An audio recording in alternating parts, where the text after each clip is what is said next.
स्वतंत्रता सेनानी, सामाजिक कार्यकर्ता और पर्यावरणविद श्री कन्हैयालाल सेठिया की एक कविता प्रस्तुत कर रहा हूँ।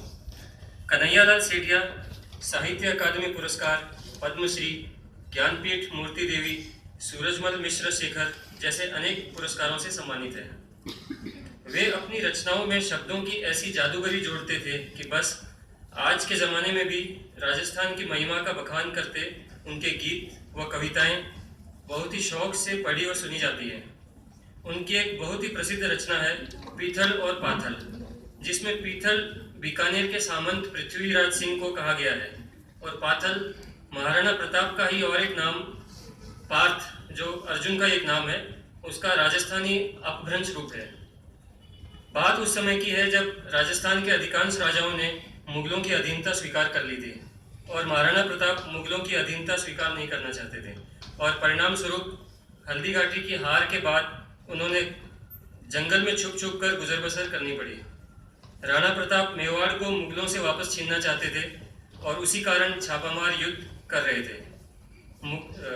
छापामार युद्ध की तैयारी करते करते उन्होंने मुगलों को काफ़ी नुकसान भी पहुंचाया।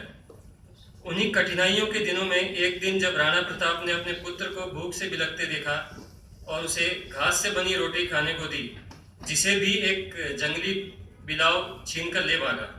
तो ये कविता इसी दृश्य को वर्णित करती है।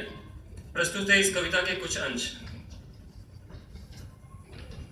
अरे घास री रोटी ही जद बन बिलावड़ो ले भाग्यो, नान्हो सो अमर्यो चीख पड़्यो, राणा रो सोयो दुख जाग्यो। हूँ लड़्यो घणु हूँ सयो घणु, मेवाड़ी मान बचावण ने, हूँ पाछ नहीं राखी रण में, बैरारो खून बहावण में, बैरारो खून बहावण में। जद याद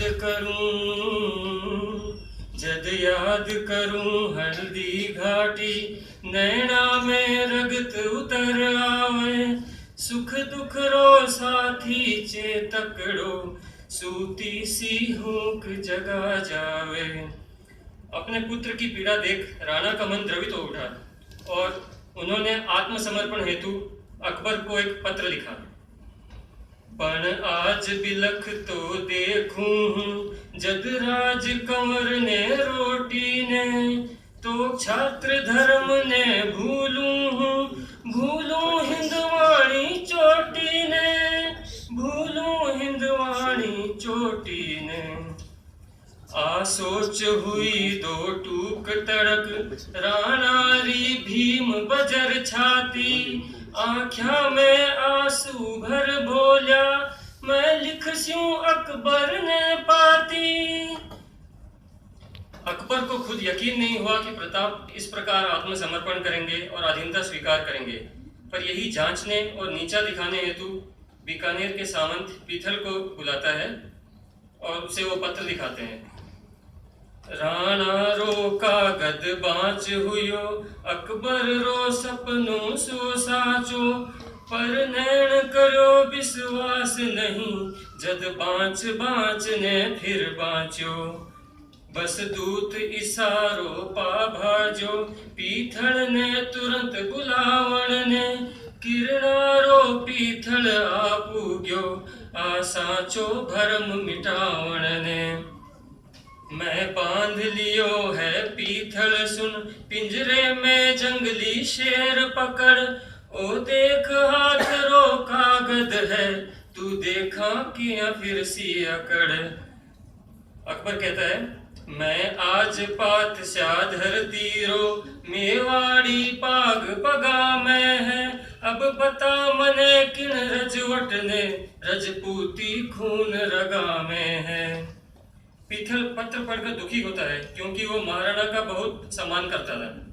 पत्र देखकर उनकी स्थिति इस प्रकार है।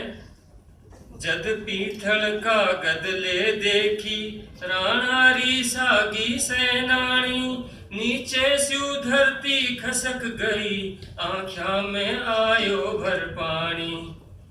पण फिर कहीं तत्काल संभल आ बात सदा ही है झूठी। राणा जी पाक सदा ऊंची, राणा री आन अटूटी है।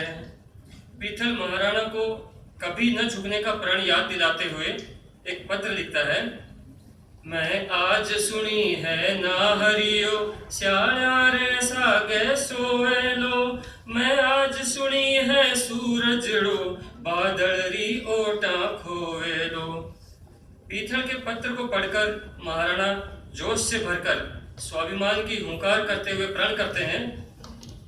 हूँ रजपूतन रोजायो हूँ, रजपूती कर्ज चुकाऊंला। ओ शीस पड़े पण पाग नहीं, दिल्ली रो मान झुकाऊंला। पीथल रे खिमता बादल री, जोरो के सूर उगाड़ी ने। सिंघारी हाथल सहले वे, बाकूख मिली कद स्याली ने। और पीथल राणा के आगे जागे स्वाभिमान को देखकर बहुत ही हर्षाता है और अकबर की दुनिया वैसे ही सुनी रहती है। इसे दो पंक्ति में इस प्रकार कहा गया है। जद राणा रो संदेश गयो, पीथल री छाती दूणी ही। हिंदवाणो सूरज चमके हो, अकबर री दुनिया सुनी ही। अकबर री दुनिया सुनी ही, अकबर री दुनिया सुनी।